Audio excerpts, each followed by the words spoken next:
Hello everybody, how are you doing? This is the first recording for the Vibes Web3 music competition week 1. Welcome to, I think the very first video I've ever made where I show you guys how I produce my music. So I'm pretty excited about this to give you some insights about making music. So this example we have here today is a synthwave track I recently just finished because I'm producing my second synthwave album, and it's not only for releasing on my normal music pages and platforms, but it's also for a very cool Hive game that my synthwave music comes into. The Hive game is called Rise of the Pixels. I saw this game when it was released for a beta test, and I loved it right away because it's about creating your own games, being a game studio, and creating like 80s and 90s games right now. And I love this so much. So I bought a license, started to play, and I just asked, hey, you guys have synthwave music in the background of your game. Do you want more music? Do you need more music? Can I produce some music for you? Because I love synthwave. So they said yes, and that's why I started to produce another synthwave album. And this is the first track that's finished already. I have 6 others which are like half done. Let me show you how I produced this song. I've never done this before. I've never done this really explaining someone how I produce my stuff. So please, I'm sorry if it's not the perfect way yet. I have to practice, and I will make more videos like this. And I think, the next ones will be even better. But I think it's also a cool way for this contest here to show you guys how you could record a video for a contest if you're not a live musician in front of a camera, but if you're producing stuff like I do here. This is the overview of my track. This side here, like my mixer and everything, and my analyzer is on the second screen, so I have more room for producing my stuff. But for recording purposes, I just put it on one screen. Otherwise, it would be much more complicated to show. So like you can see here, this is my mixer. I don't know if you've ever seen music software before. I use Cubase. I've been using Cubase like for 20 years. I know there are some other softwares which are much easier to use, but I'm just so stuck with this, and I know how it works, so I will just stuck with it forever, I think. So here are all my stems, you can see, and it's my mixer. Here are the volumes of everything. On the top here, you can see all the effects that I have in the separate layers. So like, for example, this one has a lot of effects. And then that's the main out.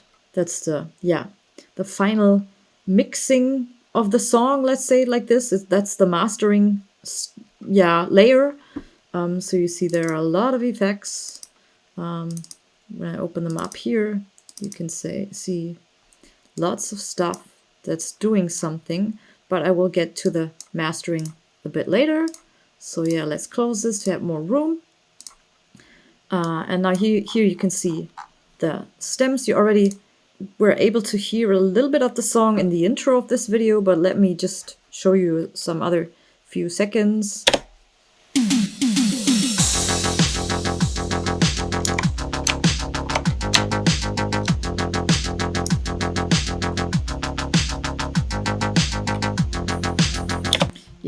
So I think that's enough to just get an idea how the song sounds.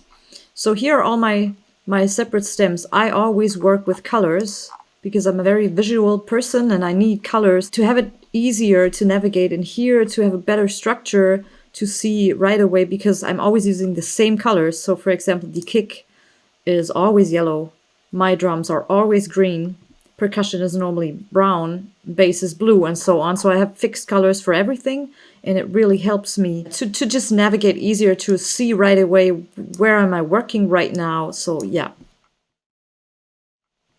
this track started with a little melody, because so every track always develops itself, and I never know how it starts. Sometimes it's a beat I have, sometimes it's just a melody idea I have. Sometimes it's just a chord I have. So it's very different every time. This track, I started with a little melody, which was this one.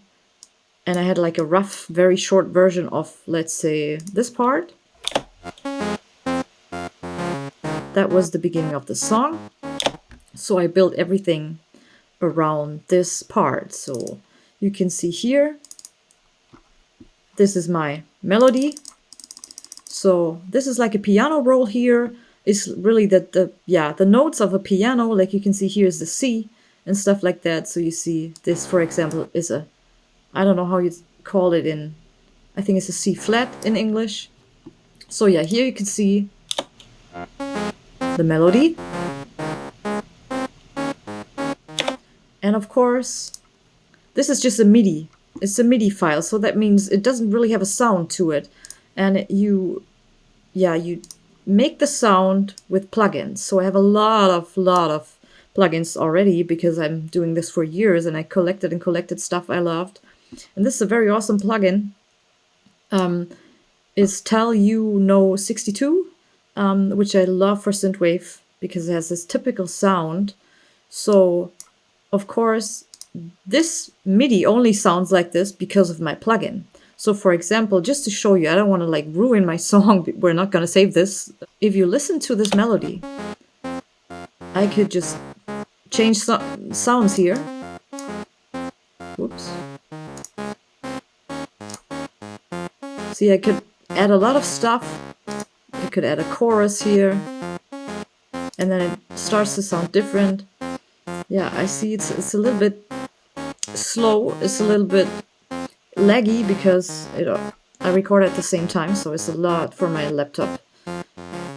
But yeah, this is just how you could change your sound, how you could build your sound completely yourself. It has some presets. Sometimes I use presets and switch them to make it more sound like I want to have. This one is just the startup version, and I adjusted some stuff. So it's very, you can do everything. Like you can see here, if I choose a totally different sound, just to show you guys, choose this preset, then it sounds totally different. Oh, it didn't. So you can really change the whole sound of the MIDI. See? So this was a starting point I had for this video, for this song. And then I started building everything around it. It's very slow here, everything. I need a faster laptop, I think, for recording. Okay, so, and then what I normally do is I make one short part of a song in the beginning where I have all the stems I want to have in the end.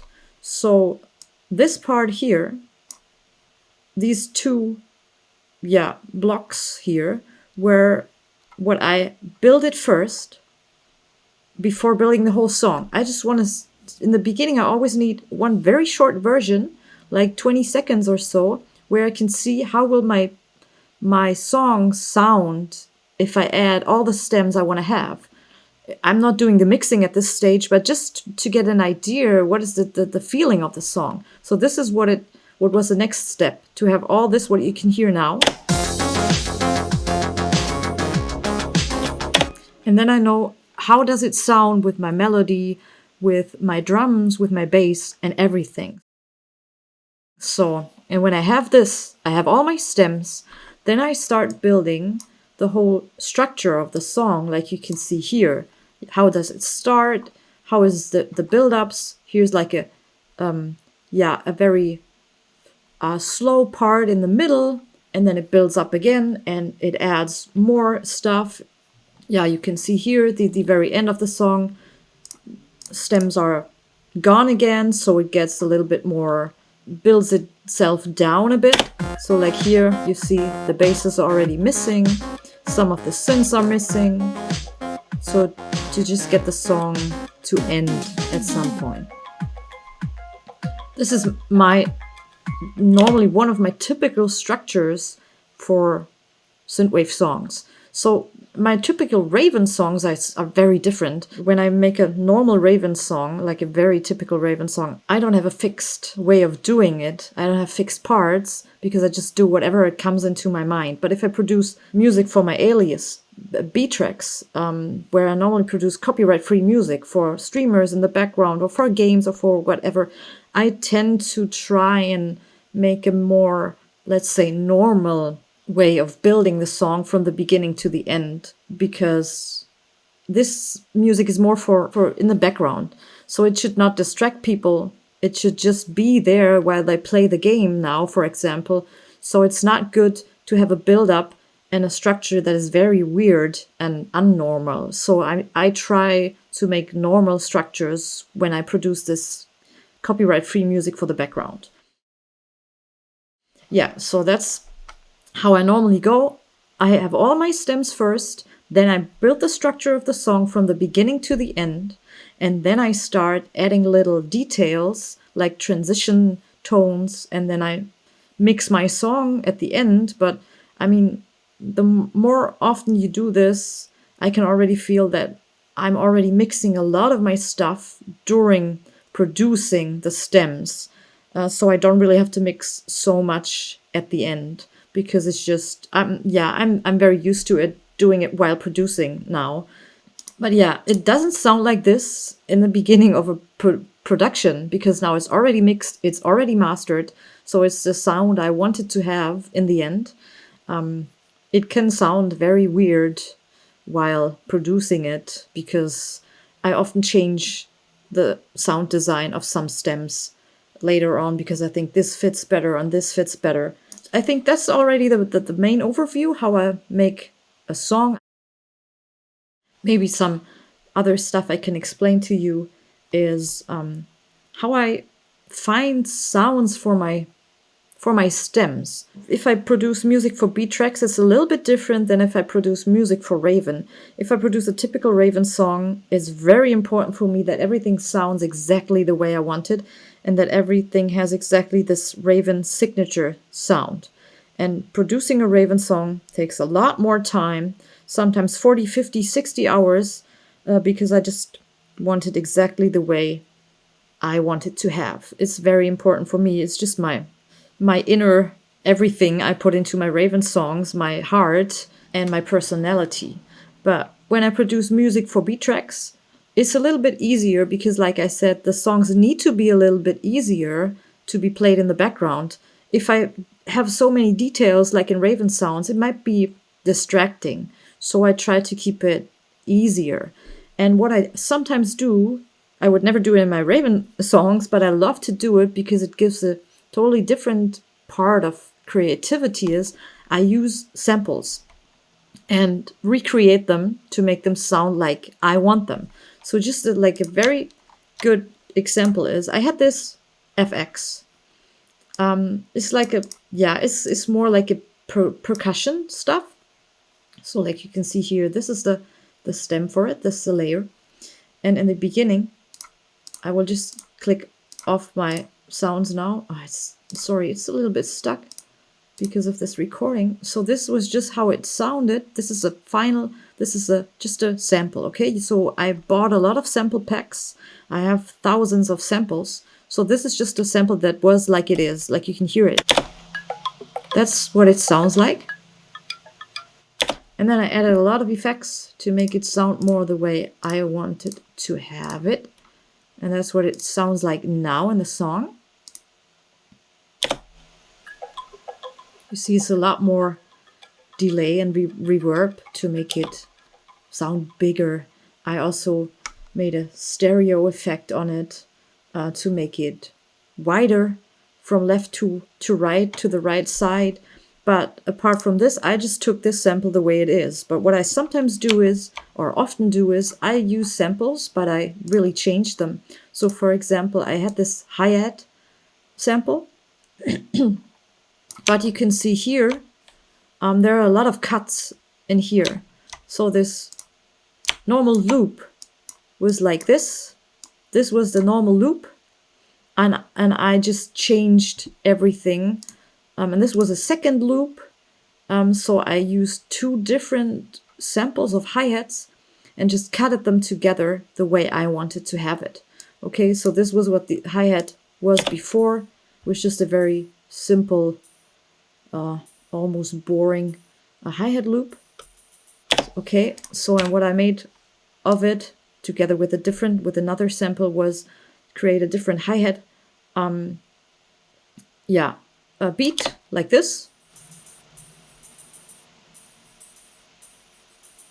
So it just is more interesting and more the way I wanted it to have it to make the song work.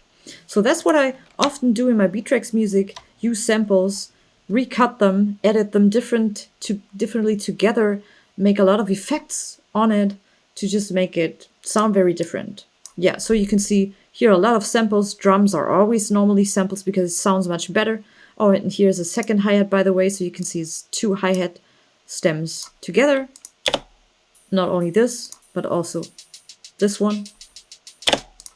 And yeah, so it's always a mix of samples, which are audio files, and MIDIs, which you can really change the sound depending on what presets you use. That's how I build my sound design. I often layer a lot of stuff together. Yeah, also a MIDI, but this is, like you can see, long notes. That's normally my pads that are in the background, just to fill up the song, to give it a little bit different atmosphere. Yeah, so this is basically how I produce my songs in a very short way. Because normally, like, producing a song for beat tracks is hard to tell, but I would say it takes between 5 and 10 hours, depending on how good the ideas come out of my head, how complicated the song is. This is a very easy one. Didn't take too long. I think, I don't know, like probably like 8 hours. What also is important to master the song in the end and mix it. Like I said, that's on the main out bus. I have all these mastering effects. It's very complicated to explain, but it's most of the time is compressing the stuff and limiting the stuff to put it to a certain loudness. So songs need to have a certain loudness. For example, in Spotify, they make it the same loudness so that every song you listen to in Spotify has the same loudness. So it's not like you listen to a song is very loud and the next one's very low in volume. So they try to adjust it. But it's important to master your own song above this adjustment loudness, because otherwise, if your song would be very low in volume and Spotify adjusts this, or YouTube does the same, then they would master your song again, and it might sound really, really shitty. Yeah, mastering is always important to fulfill the technical details a song needs to have to work on different platforms like YouTube and Spotify, or to work on different speakers, to work on different headphones or in the car. So mastering is always the attempt to, a technical version of the song that just functions on every device.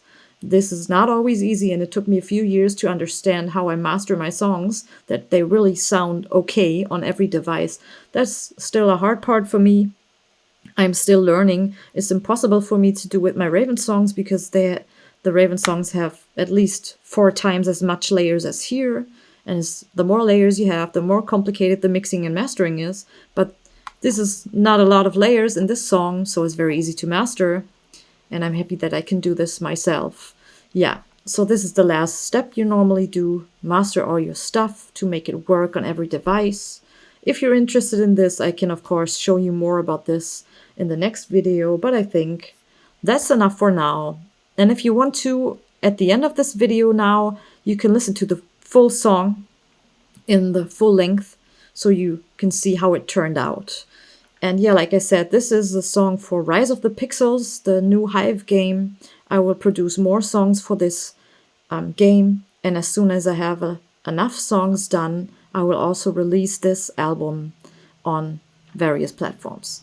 Thank you guys for watching, and I wish you all good luck in this contest. I'm very looking forward to see all your music submissions, and let's see what turns out. Thank you, and bye bye.